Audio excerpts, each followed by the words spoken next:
किसान साथियों राम राम। आशा और उम्मीद करता हूं कि आप सब ठीक ठाक होंगे। साथियों, ये वीडियो मैं उन मेरे मित्रों के लिए बना रहा हूं जो ये लगातार कह रहे हैं कि ग्वार का उत्पादन बढ़ेगा, ये होगा वो होगा। मैं आपको नहरी ग्वार जो हरियाणा का है और जो ख़त्म हो रहा है, मैं वो आपको सारी की सारी सिचुएशन बताने जा रहा हूँ। और आपको मैं बताने ये भी जा रहा हूँ कि ग्वार के अंदर कम से कम 5-6 बीमारी आती हैं और किस तरह की आती हैं, क्यों आती हैं, ये सब बातें मैं लगातार वीडियो के माध्यम से आपको बता रहा हूँ। परंतु मौके पर मैं आपको यही बताने जा रहा हूँ कि जो हमारे मित्र ये कहते हैं कि बिजाई हो चुकी है, बहुत भारी मात्रा में उत्पादन होगा और ये हो जाएगा वो हो जाएगा, मैं उनको ये वीडियो बनाकर प्रॉपर धरातल की स्थिति दिखाने जा रहा हूँ। ये नहरी ग्वार है। इस नहरी ग्वार के अंदर जो बीमारी आई हुई है, अरे ये इस खेत में नहीं है, नागौर है, गंगानगर है, हनुमानगढ़ है और ये सिरसा का एरिया। ये देखिए, आपको शायद दिखाई दे रहे होंगे, ये पौधे लगातार सूख रहे हैं। ये देखिए, ये देखिए, ये देखिए, मैं आपको क्लियरिटी बता रहा हूँ। ये खेत खाली हो रहे हैं। ये देखिए, ये देखिए, आप इस खेत में जहाँ जितने भी दूर तक जाओगे आपको प्रॉपर ये पौधे जो है खाली होते हुए दिखाई देंगे। क्यों देंगे? क्योंकि इन सब खेतों के अंदर ये देखिए, कहाँ तक जाओगे सारे खेत में बता दूँगा, सारे खेत के अंदर ये बीमारी। और ये ग्वार अच्छा ग्वार बिजाई के समय बड़ा अच्छा ग्वार था, परंतु आज इसकी ये हालत बन गई कि इसके अंदर से पौधे जो है लगातार निकल रहे हैं, जल रहे हैं, ख़त्म हो रहे हैं। ये बीमारी ज़मीन के अंदर जो लगातार फंगस फैल रही है, जो लगातार फंगस नुकसान कर रही है, जितने भी आप पौधे देखोगे, मान के चलो जो फैल रही है वो जड़ों के ऊपर सीधा अटैक करती है। और जहाँ जहाँ ट्यूबवेलों का पानी का इस्तेमाल ज़्यादा होता है, मैं आपको क्लियर कह चुका हूँ कि जहाँ ट्यूबवेलों का पानी का इस्तेमाल होगा वहाँ ग्वार की पैदावार बहुत कमज़ोर देखी जाएगी, बहुत हल्की देखी जाएगी। ये आपको ये पौधे दिखाई दे रहे हैं, ऑटोमेटिकली सारा का सारा खेत सूखता जा रहा है।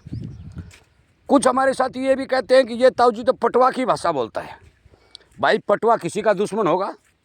हमारा कोई दुश्मन नहीं है, हमारा मित्र है।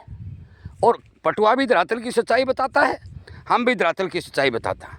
किसी के पेट में दर्द हो तो हमें उस बात से कोई मतलब नहीं है। मैं जिस खेत में घूम रहा हूँ उस एक खेत के अलावा और भी बहुत से खेतों के अंदर जो मैं आपको बता रहा हूँ कि 5% के लगभग खेत जो अगेती बिजाई ग्वार की हुई थी वो ख़राब हो रही है। तो हो रही है, इसमें कोई दो राय नहीं है। क्योंकि हम ये नहीं कह सकते कि बीमारी नहीं है, हम ये ज़रूर कहेंगे कि ग्वार की खेती अब दिनों दिन उत्पादन के रूप में जवाब देती हुई दिखाई दे रही है। और वो उत्पादन जो पिछले सालों में आपने देखा कि 15 मन मानी 6 कुंटल प्रति एकड़ हरियाणा के एकड़ में निकलता था, वो दिन सारे के सारे चले गए हैं। मैं आपकी जानकारी के लिए बता दूं कि जो लोग ये कहते हैं कि 2 करोड़ 1.5 करोड़ बोरी पैदा हो जाएगा, ये हो जाएगा, भाई खेतों में आइए, किसानों से बात करिए और किसानों की फसल देखिए, उसके बाद इस बात का प्रचार करिए कि इतना माल हो जाएगा। आगे आने वाले समय में मैंने पहले भी कहा था, ग्वार की डिमांड लगातार बढ़ रही है, पौधे ख़त्म हो करके लगातार सूखते हुए जा रहे हैं। प्रकृति और बीमारी ने ग्वार के ऊपर पूर्ण रूप से कहर ढाना शुरू कर दिया है।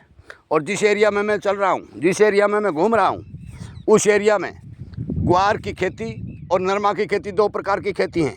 ग्वार की खेती डैमेज और किसान को नुकसान करती हुई दिखाई, टोटली खेत लाल और खाली दिखाई दे रहे हैं क्योंकि यहाँ बरसात नहीं है। और मैं अभी भी आपको बता देना चाहता हूँ कि ग्वार बेल्ट के अंदर नोट कर लो, ग्वार बेल्ट के अंदर इस साल खंड वर्षा देखी जाएगी। चाहे जितना बड़ा ग्वार बेल्ट है उसके अंदर भारी मात्रा में फसलों को नुकसान होगा। और या तो बिजाई नहीं होगी, बिजाई होगी तो उसके बाद सूख जाएगी। और ये भी बता दूँ कि रोग भी लगातार प्रकोप ढाते हुए दिखाई देंगे। ग्वार के अंदर 5-6 प्रकार की बीमारियाँ आती हैं। वो ज़माना चला गया जब ग्वार की बिजाई हुआ करती थी, कोई बीमारी नहीं होती थी और स्प्रे करने आदि से की कोई ज़रूरत नहीं होती थी, परंतु ऐसा अब नहीं है। हमने पिछले साल भी एक वीडियो बनाया और आपको बताया कि 6 प्रकार की बीमारियाँ ग्वार के ऊपर हावी है। मैं ये दूसरी बीमारी दिखा रहा हूँ। पहली बीमारी वो होती है जो सीधा का सीधा पौधा खड़ा होकर सूख जाता है। ये दूसरी प्रकार की बीमारी है कि पत्ते पीले होते हैं और उसके बाद में पौधा सूख करके ख़त्म हो रहा है। और यदि ये एक खास बात और भी है, यदि ये बीमारी बरसात होती है तो ये बढ़ती है, नमी में ये फंगस बहुत ज़्यादा फैलती है। अभी तो सूखा पड़ा है, सूखा पड़ा है तो आपको दिखाई दे रहा है कि ये देखिए पूरे के पूरा खेत जो है, ये देखिए, ये देखिए, ये मैं आपको दिखाने जा रहा हूँ।